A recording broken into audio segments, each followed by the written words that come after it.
మిరియాలు గారు అయితే ముక్కులోకి దూరిపోతుంది, బాగా మిరియాలు దంచుకుంటున్నట్టున్నారు పానకంలో.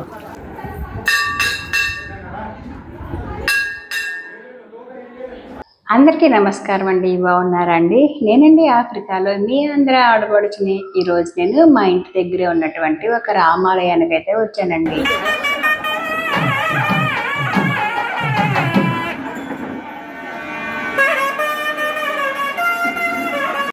ఈరోజు ఇక్కడ రాముల వారికి కళ్యాణం చేస్తున్నారు, అది చూడటం కోసం అయితే నేను వచ్చాను.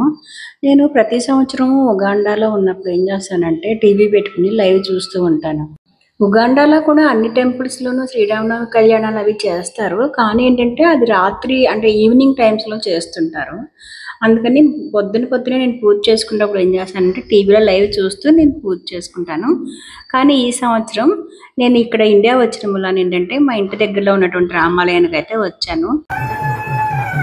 ఇప్పుడే తలంబ్రాల బియ్యం ఇవన్నీ కూడా చక్కగా బాజా భజంత్రులతో తీసుకొచ్చి లోపల విగ్రహాల ముందు అయితే పెట్టించారు.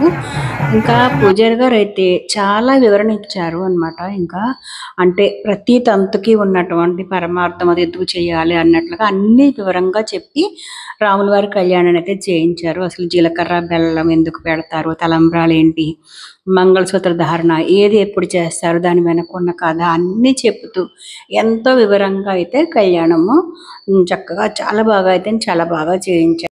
మా చిన్నప్పుడు అయితే తాటాకు పందిర్లు వేసేవారు అనమాట. అంటే ఎస్పెషల్గా నేను శ్రీరామనవమి కళ్యాణానికి మా అమ్మమ్మ గారు ఊరు తీసుకెళ్లేవారు, కోనసీమ. ఇంకా తాటాకు పందిరు అక్కడ దాంట్లోనే కళ్యాణాలు చేసేవారు. కానీ ఇప్పుడు ఏంటంటే మా అమ్మగారు గుడి లోపలే ఇలాగా కొంచెం చిన్న స్టేజ్ లా కట్టి ఏర్పాటు చేశారు. అయినా కూడా చాలా జనమే వచ్చారు. బయట అయితే ఈ షామియానాలు అయితే వేశారు, కానీ తాటాకు పందిరి అయితే ఇక్కడ ఈ గుడి దగ్గర వేయలేదు. అయినా కూడా చాలా బాగా ఏర్పాట్లు అయితే చేశారు. అసలు ఇక్కడ వాళ్ళందరూ ముందు నుంచి చాలా ప్లాన్లు, ఏ టైంకి ఎలాంటి డ్రెస్ కట్టుకోవాలి, ఐ మీన్ చీరలు మనం అనుకుంటాం కదా పెళ్ళిళ్ళప్పుడు హల్దీ ఫంక్షన్కి ఒక రకం, రిసెప్షన్కి ఒక రకం, పెళ్లి టైంకి ఒక రకం అట్లా. కానీ అలా వీళ్ళందరూ అనుకుని అందరూ ఒకేలాగా చీరలు అవి కట్టుకుని భలే కలకల్లా ఆడిపోయింది. అసలు పెళ్లి పందిరి అయితే మాత్రం భలే తలకల్లా ఆడిపోయింది అనమాట. భలేగా వచ్చారు. అయినా పక్క ఎండలు అయినా కూడా వీళ్ళు ఎక్కడ తగ్గలేదు. ఇంకా భోజనాల విషయానికి వస్తే భోజనాలు అయితే అదిరిపోయినాయి.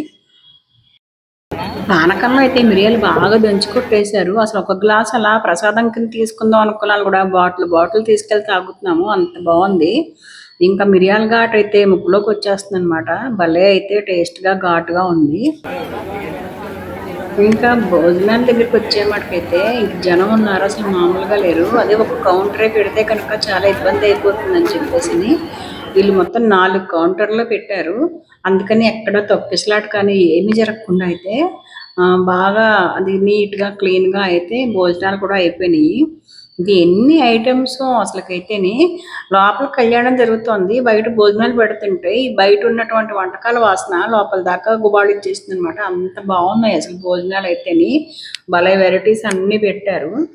ఇంకా జనం అయితే బాగా చక్కగా అటెండ్ అయ్యారు. అటు కళ్యాణం చూస్తున్నారు, ఇటు పక్క భోజనాలు చేసేవాళ్ళు భోజనాలు చేస్తున్నారు. మొత్తానికి అసలు సందడి అయితే మామూలుగా లేదు. రాముల వారి పందెల్లో సందడి అంటే ఇదే అనుకుంటా. ఈ మధ్యన నాకు ఇంచుమించు చాలా ఏళ్ల క్రితం ఎప్పుడో నాకు అటెండ్ అయ్యానో కూడా నాకు తెలియదు. ప్రతి సంవత్సరం అట్లా టీవీలో చూడటము ఇది ఇవ్వడమే, కానీ ఈ సంవత్సరమే అనమాట. చక్కగా మళ్ళీ నేను పందిట్లోకి వెళ్ళి రాముల వారి కళ్యాణాన్ని కళ్ళారా చూసి చక్కగా నేను అసలు అటు ఎంత నేను చెప్పలేనమాట, అంత ఆనందం పొందాను. ఇంకా సాయంత్రం అయితే ఇక్కడ బీసెంట్ రోడ్ అని ఉంటుంది విజయవాడలో, చాలా ఫేమస్. అక్కడ పందిట్లోకి అయితే వచ్చాను. రాముల వారికి దర్శనం చేసుకున్నాను. అక్కడ అయిపోయిన తర్వాత నాకు ఒక వింత దృశ్యం అయితే కనిపించింది అనమాట. అదేంటంటే చూడండి, ఇక్కడ ఒక షోరూమ్ ఎదుర్కొండా వాళ్ళు ఈ బొమ్మలకు కూడా రాముడు, సీత, లక్ష్మణుడు ఆ బట్టలు కట్టేసేసి బాణాల చేతిలో పెట్టేశారు. నాకైతే భలే నచ్చాయి ఈ బొమ్మలు అయితేను.